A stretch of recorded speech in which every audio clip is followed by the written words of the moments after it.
Welcome to ECOPS Carbon Accounting. Creating projects. In the Client Management menu, Click on the Project tab.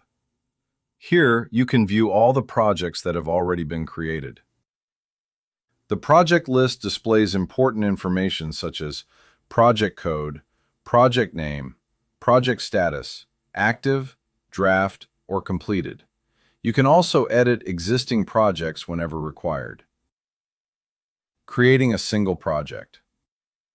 To create a new project, click on Add Project. Fill in the required details: project name, project code, operating site.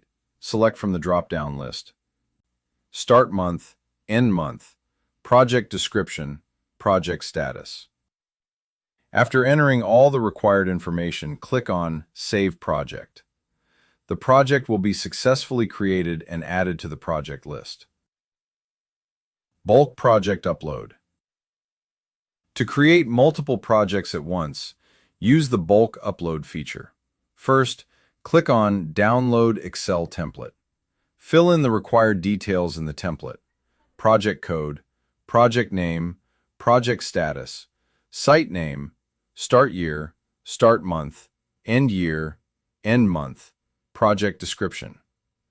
Once all the details have been entered, save the Excel file and upload it using the bulk upload option. The system will process the file and create all the projects in a single upload.